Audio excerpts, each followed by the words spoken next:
Yesterday, the NSDMA Home Department had organized a disaster emergency communication drill using amateur ham technology. And we are very proud to say that this is a first in the state. And yesterday, the drill was held in 3 sites.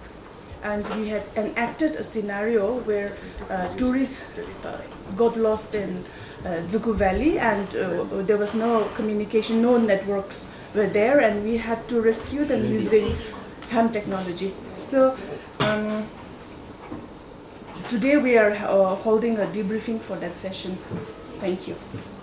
This press briefing, as our chair, Ms. Karen was saying, that we had emergency mock drilled communication systems.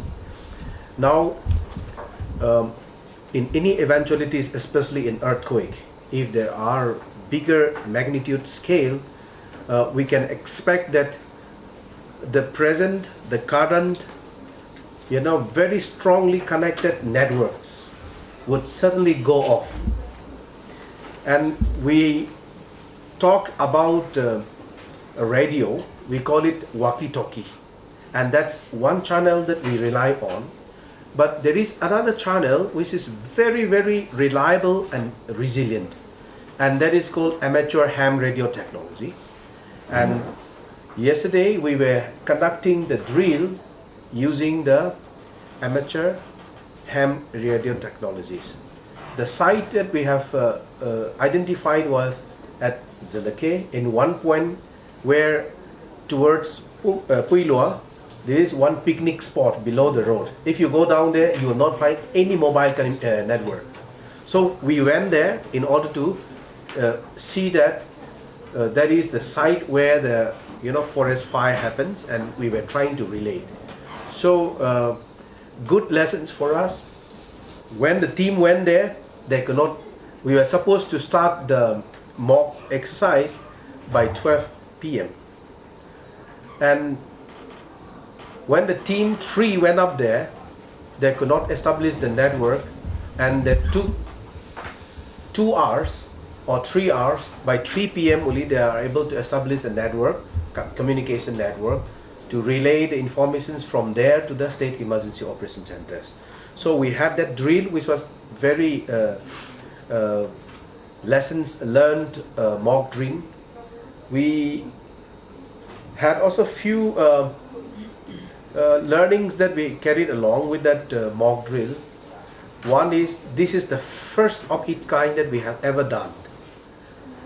If Nikand, he is from the Oscar, India, a very wide network of the ham radio technologies who have been always in all the disaster event, be it any cyclone that you name it, including even the Nepal earthquake, they were there, in the first day, because this is one channel that they have been relaying the situations from the site, from ground zero. So we had this in collaboration with Oscar, and if Neil can also confirm, I think the Nagaland State Disaster Management Authority is one of the first state disaster management authority to be entering into hands-on learning on this amateur ham radio. On the 26th, 27th and 28th of April, we had 3 days hands-on training. The objective of why the NSDMA entering into this sector is that in the month of July, the Ministry of Communications they will be conducting an exam for license, ham radio operators exams.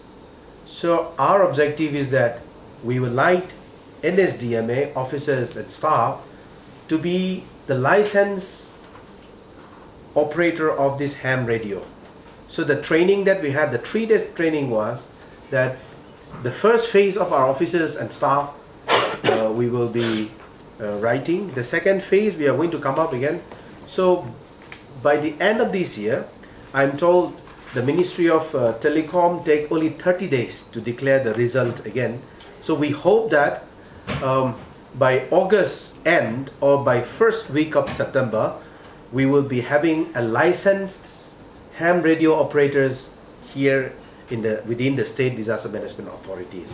So for your kind information, this will be the first state disaster management authority in the country to have entered into the ham radio technologies for emergency communication systems. Now, all of you might have experienced even last year's Nagaland emergency preparedness exercise.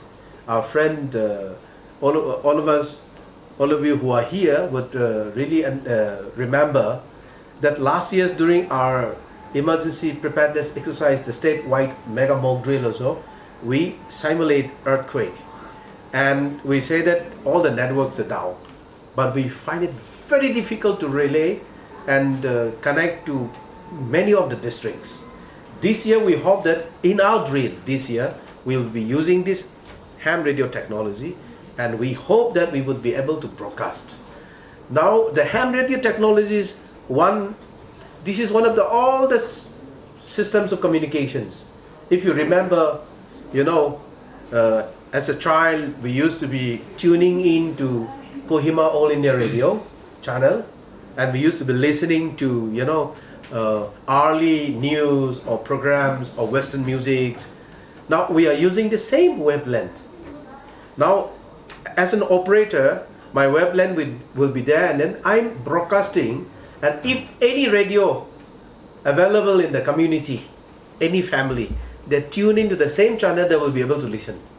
So in the case of emergency, when everything went off, what we are looking at it is our operators, a licensed operators, designated call signs will be issued by the Ministry of Telecom, and we will be broadcasting through this, and any communities or any village who has that radio, the old radio, will be able to tune into our channel, and they will be able to listen. Of course they will not be able to communicate to us, because only the licensed operator can communicate to each other. So if we are a licensed operator, a district emergency operation center can very easily communicate to the state emergency operation center, and then from the state emergency operation center, the Oscar radio network, once there is any disaster, they will be all activating their radio operators. So we will be relaying informations even to outside the state. Yes. So that is the objective. So we had the drill. I think we had given you the background note for your kind informations, and more than what I have spoken here is being written here and being informed here. The most reliable network in times of disaster is this amateur ham radio network, and we are entering into this. We hope that we will be also able to reach out to this is first phase that we are looking at it. Now what we are looking at it, the second phase that the State Disaster Management Authority of Nagaland will be doing is we will be reaching out to the school children. We want to tell the school children, whoever wants to become a ham radio operator, or whoever wants to use this as their hobby, we will be reaching out. But first we will have to get trained ourselves. We will have to become the operator, a licensed operator. Nobody can just broadcast, because we have exams to pass, and we hope that by the end of September we will have our licensed operators within us, and then we will be reaching out. And we are very grateful to Oscar team also. We have been talking about this for the past 2 years. Yes. And learning all these new technologies, and today we are here. The second phase of the training will be also organized soon for the officers, and maybe some of you, if some of the media personnel here wanted to come and join us, you are most welcome. We will give you a slot. We may not be able to give to all, but whoever interested, maybe 2-3 slots we will be able to give you. You can also appear the exams, and you can be one of the operator as well. And even for you, this will become very, very handy. It will stand you in a very good state when all this gadget that we use today failed. So maybe perhaps it is very of paramount importance for you also to have such a license. You can come and join us. We'll have to understand, if you really look at it, the communications wavelength, especially the mobile phone, some of them now started connecting from sky to the earth, satellite base. Now with the coming of this the Starlink, Elon Musk Starlink, now we call it the geofiber, which is connecting Wi-Fi to almost all the homes. That is the byproduct of the Starlink, and they are started communicating from satellite down to the Earth's surface. And this wave travels along the surface of the Earth. If there is a mountain also, it will go through the mountain and go down like that. And the radio, the walkie-talkie wavelength, it goes from we call it line of sight, from one point to another point. But this will go through the surface. That's why it's open source. But however, in order to operate it, we need to have a license. Once we have the license, we will have the radio. We will have to procure a radio. It's not a very costly gadget. It's a simple radio. Nowadays, we can even communicate from here in the same, or we can even communicate from your the phone apps. If we establish and connect link to the thing, we can even connect from the phone app. There are many other apps also going on, but those apps can communicate now. There are many apps, these same systems, but these apps are operating based on the GSM connectivity. Once that fails, we will not be able to establish any communication. But the setup that we are going to have, there will be a small radio, and we will have an antenna. That antenna can be, we can put it even in the bamboo pole. We can put it anywhere. So it's a small antenna. In fact, yesterday we had, but we have dismantled down. Person from Oscar, I just would like to mention one thing, that there are many awareness classes going on throughout the country. But as sir mentioned early, that NSDMA is the first authority in country who take amateur radio seriously. Okay, and let me clear you one thing, that throughout the world, many countries are there who take it very seriously, and they are treating it as a alternative method of communication. Fine. If you went to the Japan or USA, you will see all the setups there, and from any places. Like yesterday, like Zuluk, Zalake. So there was no mobile phone, there was no mobile network. Fine. So if disaster happen in this kind of place, I can assure that NSDMA will still can communicate from that place. And as per the calendars and as per the schedule, all the officials will be trained with all the equipments. And this is the antenna, this is a GP antenna, ground plane antenna.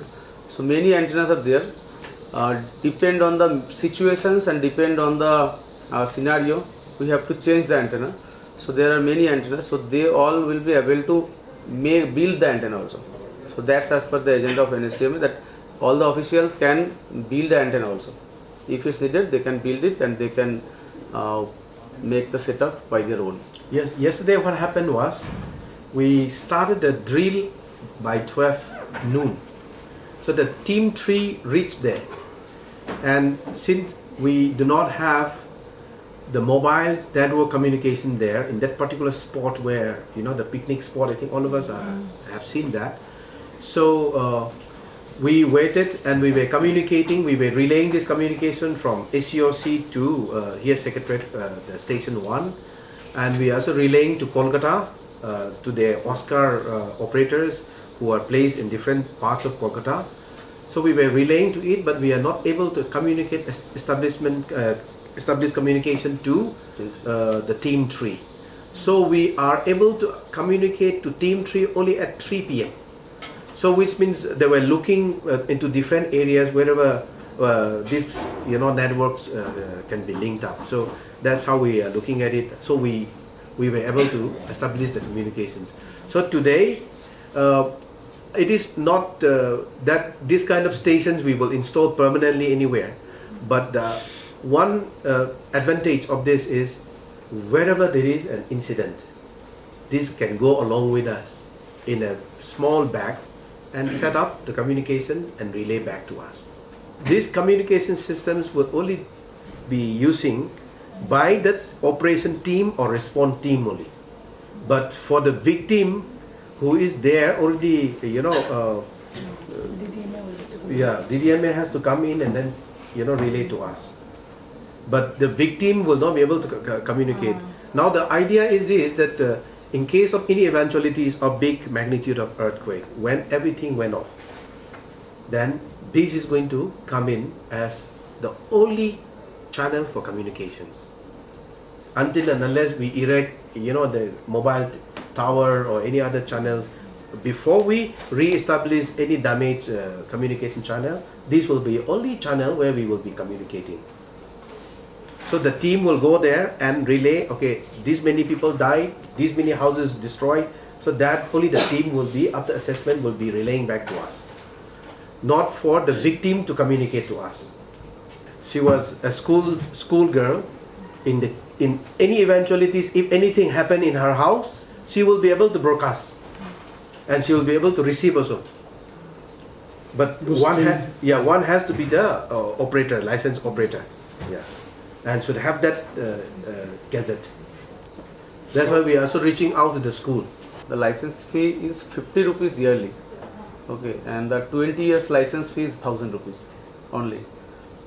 So I think it's a nominal to nominal, because we pay 200 to 300 to a GSM network monthly, and it's a 50 rupees in yearly. We have a school program which is there, so we will reach out to them. So whoever is interested, we will collect and train them, and they'll have to write exams, and we will guide them all this.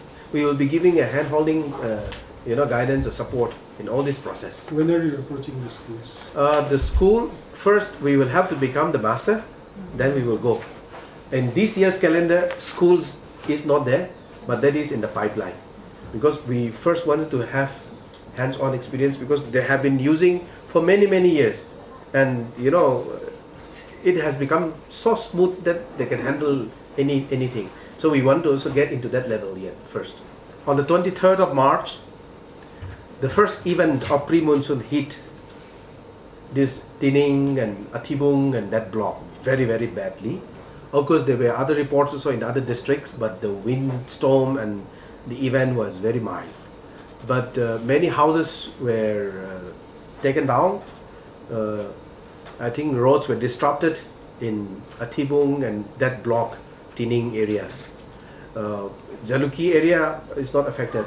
Now when we look back, that 23rd incident in Peren, as per the norms of assistance that the NSDMA is supposed to give out, but we are awaiting, it comes up to 4.8 crore.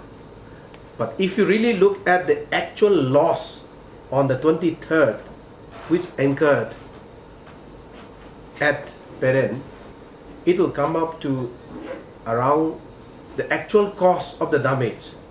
The actual cost of the damage, or let us relate that to economic loss to the community or to the state, will come up to more than 50 crore. Will come up to more than 50 crore. So now quite many of the decision makers in the countries or in many other countries really don't realize the correlation of disaster event and the economic growth or economic loss. But this is very important. So this year, the Nagaland State Disaster Management Authority is compiling all the damage report. What is the norm, the relief that assistance that needs to be given out as per the norms of assistance? We can't give more than that because we don't have resources. That actual cost, what exactly is that? We are doing it. So we are working on the graphs, we are working on the infographics. So many things are there now. That we are still doing it. And then for Samator district, on the 19th late night and 28th early morning, the hailstorm and heavy precipitation, that event that took place, all of us experienced. I think all of us, even in Kohima, it was a really terrified night. So that day, even if you really look at it, the state has lost an economy estimated than more than 100 crore, 180 crore. I mean, if you really look, some of the videos that we have, I'm sure you have seen, some bridges were taken down, many roads were taken down, and 2 teachers, how many days they were trapped? No, 3 of them on polling duty. On polling duty, when they were returning, they were in Samatur district, they were trapped for how many days? They were trapped for some time. Some time in between, because that side road is blocked, that side road is blocked because of the mudslide. So they were there. I think the picture was there, and then if you follow our social media's pages, so that videos and pictures were there. So that incident has really caused us quite huge.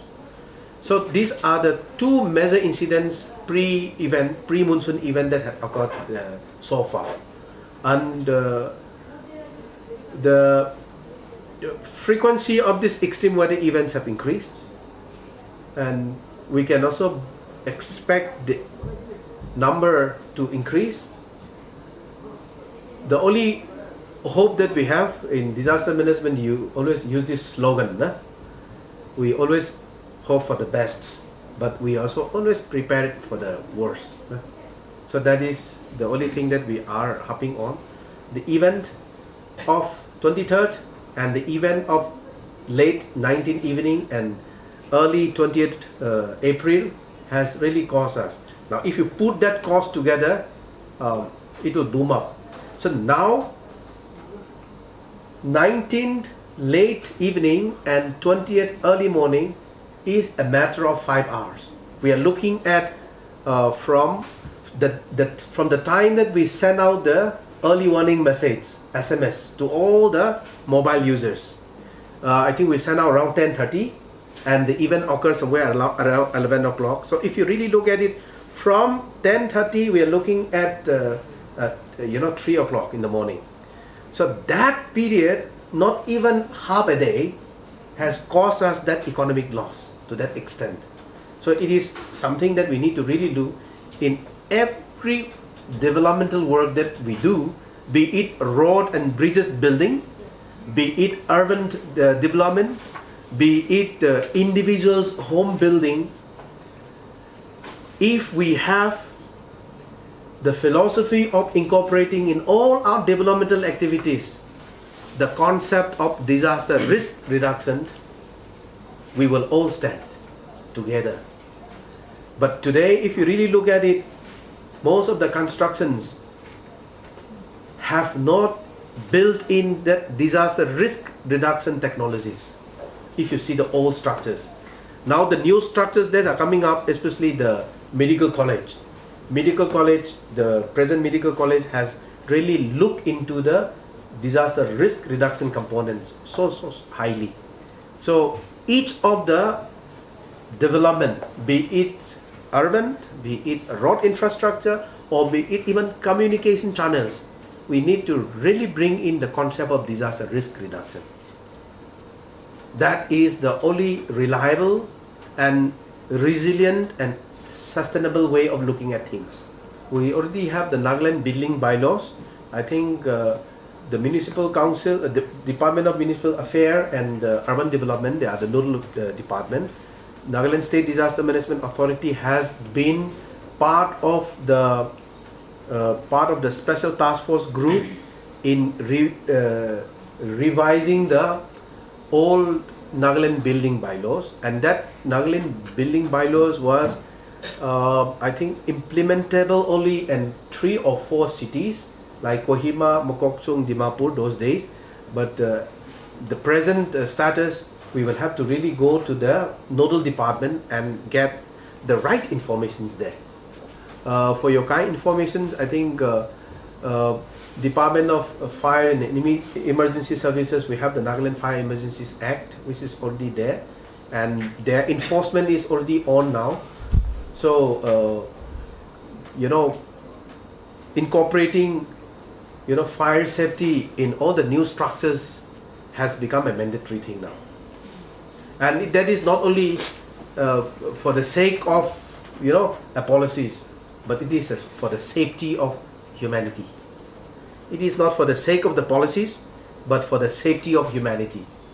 Because in the recent time, we had so many fire incidents before our own eyes. Na? So now, it's high time, especially in Kohima, in Dimapur. Just the other day, so we had a big fire incident in the Bamakem area, where I think more than 100 houses were affected. So our district disaster management authority in Dimapur is taking care of the immediate relief and other things. Maybe the rest of the things for the the relief assistance as per the norms will be coming in, but they are already taking care through the immediate relief to some extent. Yeah. So we had so much of fire incidents. So the fire is one area that we need to really look at it. Actually, disaster management is not somebody's job. Disaster management or disaster risk reduction is everybody's business.